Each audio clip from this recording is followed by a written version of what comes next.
We were hanging out, Music Fest, Steamboat Springs, Colorado, and I feel like we just keep running into each other. We got William Clark Green. How are you, bud? I'm good. I'm still hungover from last time I saw you. Listen, I don't know about you, but in Vegas, I always get sick. Everyone did that trip. That was the worst sickness ever. And we had such a busy Christmas. We did not feel Christmas Day.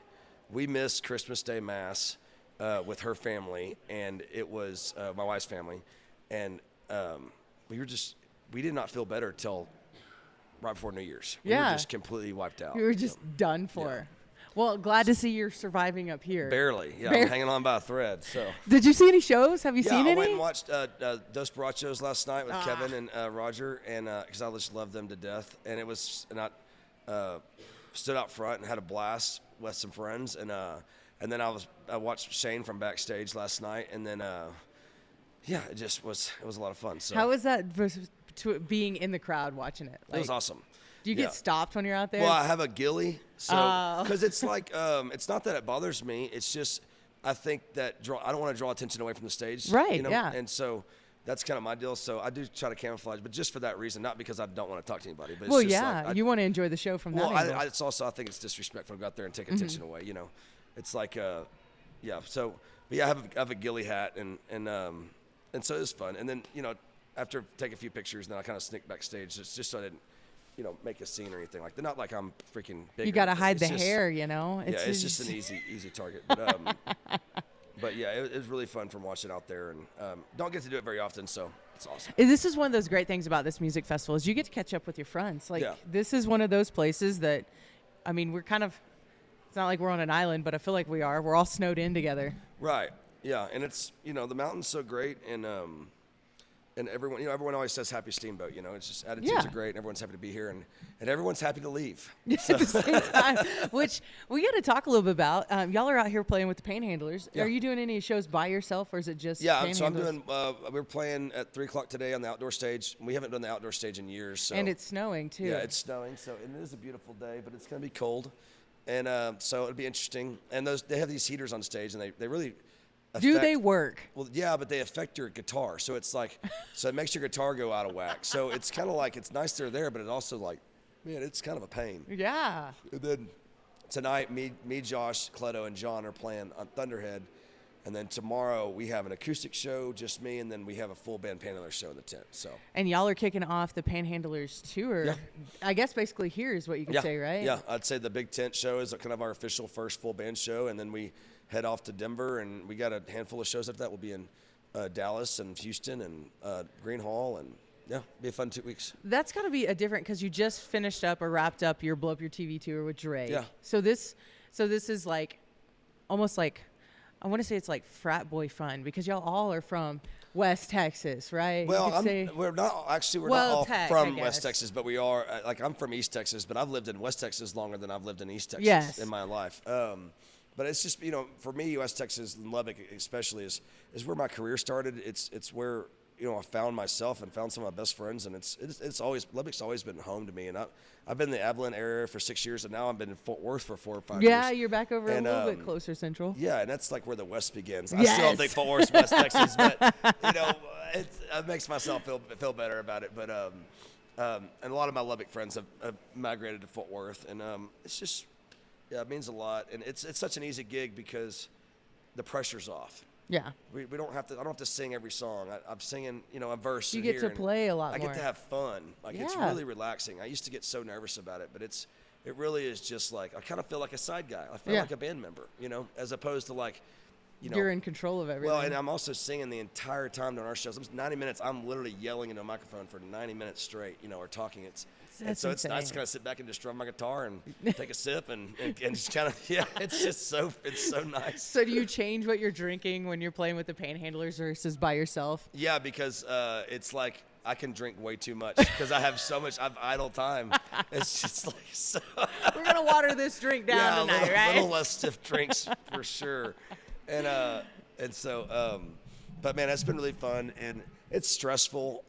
Getting 4 guys like us with heavy tour schedules, getting everybody on the same page, and the sacrifice that everyone has to make for everybody to make it work is stressful. But it always seems like whenever we're on stage, it's like, okay, this is why we do this. So It is really difficult, especially the way Cleto and Flatland's career is going right now, which is incredible. It's great for the scene. It's really been it's really difficult to get everyone on the same page to do it, and it's difficult for us. We have tour schedules too, and Josh and John, and it's just big sacrifices are made, and so the least we can do is have a really good time. So make it worth it. So. It is nice to get to see all y'all play, and y'all. If people who haven't seen a Panhandler show, go to the one in Dallas, by the way. That's going to be your closest one coming up. Y'all do a mix of not only just Panhandler stuff, but you'll play a little bit of y'all's own individual songs out there a little bit, won't you? I don't know. This tour, I don't think we will because we did that to fill time because we only had one record, but now we have two. Our set list now, will we get tipsy and do encore and go, play It might be a little bit longer. Yeah, I mean, we might. I mean, if ever, it just depends. But no, in the set list that we have right now, which we have to relearn the songs because we don't play them year in year out. So is that we hard? have to do. We were at Billy Bob's for a whole day for 7 or 8 hours, and we did rehearsal, and we had to pretty much relearn everything because you forget it after a year of playing it. It's more familiar every year, but it's not nothing like that's in the set list. But you never know what's going to happen. So now that we have two records, we kind of fill our time. So, do you have a favorite song that y'all have on the? I think No Handle is the most fun song to play live. Really? It is. I think it's a brilliant song. John Bauman wrote it. I forgot who he wrote it with, but I think it's brilliant. I've really enjoyed getting to know everyone, especially Cleto and Josh. And I've known Josh for years. And me and Josh cannot write well together. We've never been able to. We're both too bullheaded, and we both think we're right, and it just does not work. But with the Panhandlers, we write really well in threes. So it's been really fun getting to have that relationship with Josh and John and Cleto and really dissecting how they craft songs. Yeah. And also in a manner that we're not writing Josh Abbott songs, we're writing Panhandler songs. They're different, And so we're not writing William Clark Green songs. We're writing Panhandler songs. Our whole mood and everything is different. And we're kind of all on the same page. So it's been really fun dissecting how they write and it's been a very unique and really cool experience. So 2023 for you has been really spectacular. I mean, we had the T3R Awards. You had the Album of the Year with Baker Hotel. Yeah. You got to play the Grand Ole Opry. Yeah. And then the Panhandlers put out another album. Yeah. I mean, how do you keep up with everything like that? I don't. And you have a kid, too. Yeah, and I've got another one on the way. Yeah. I don't. But I'm so ADD. I have to have projects. Like my wife was telling me this the other day. I was getting idle hands at the house, and it's like, because I'm just kind of pacing because I don't, whether I'm working on a house or working on a car or working at the farm or whatever, I can't just sit there. I have to have some kind of project. Like I have to have a beginning, a start and finish of something. And so, I'm kind of like idle hands right now, and I should focus on my career. But it's always things. It's always things that don't. It's like we have some rental properties, and I love doing that stuff, and I like to have in my hand. You I like started doing a little the bit. rental stuff right during COVID, didn't you? And well, I kind of did it out of necessity. I mean, I bought a house as a rental property, and then I ended up having to live in it. And so I lived in it. I had to remodel it. So, I just kind of like, just made it work. So, and that's kind of how Fort Worth's been for us. And we just absolutely love Fort Worth. It's a cool vibe. I moved from Easton. I was in Easton for 7 years, and I kind of had PTSD moving to the city.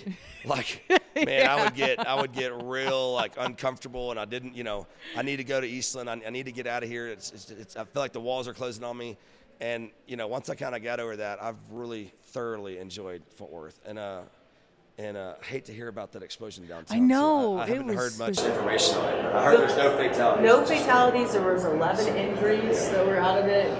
They were remodeling. That place had just been remodeled too. That's sad. I'm sorry, Shane. Glad no one died though. Yeah, Shane sent us an email. He's like, "Here's sirens downtown." I was like, "Well, I don't hear." Was it close to y'all? Yeah, it was really close to the station. Yeah, because I looked it up where it was on a map. It's 800 block of Houston, right? So I looked on the map and I was trying to figure out where Sundance was. It was Houston and 7th. That's Okay. where it was on the corner of, and we're on 3rd and Main. Okay, gotcha. But yeah, definitely craziness. And it's like, man, being here out of the blue and everything. Right. I was like, do I post anything on social media? We don't know what's going on. We don't know what's going on. I just know all my friends and family are safe and sound, and I pray that that's the same for most people too. I hope the injuries are all minor. I pray the same thing. Well, I've been dying to ask you this question about why did y'all come up with the name Blow Up Your TV? Like for that tour, like how did that come about you and Drake? Well, Drake had an idea for a song, and Drake is very preacher-esque kind of person, and he's kind of. Well, I think his dad or grandfather. I think his grandfather was an actual preacher. Oh, okay. That's kind of how he is. He's very. He's easy to listen to. Like when I listen, I was like, man, you could literally start a cult. Like people would follow you. Yeah, yeah, for real. And he had this idea of. We wrote a song called "Blow Up Your TV." That was his idea. Where you got it. And that's where we got the idea from. So. I love it. It was the poster for it just cracked. Well, and it's also I mean, fantastic. Everyone's so sick of it's pretty much the news. It's faking up the news. Everyone's so sick of it, and it's like, man, just the more you in tune, the more you feed into it, the more that's giving them income. So just throw it out there. Come do a show. Come do a show and enjoy not listening to politics and. That's right. Come get done listening. I love it. Well, I'm gonna let you go, man. Thank you so much for dropping in and hanging out with us. Thank you so much for having me. Love having you at William Clark Green, y'all. Go see him out on the road. If you're in Steamboat, come and see him. And Panhandling Show. It's January 19th, next Friday, out in Dallas. Yeah, House of Blues. Thank you so much. Thank you.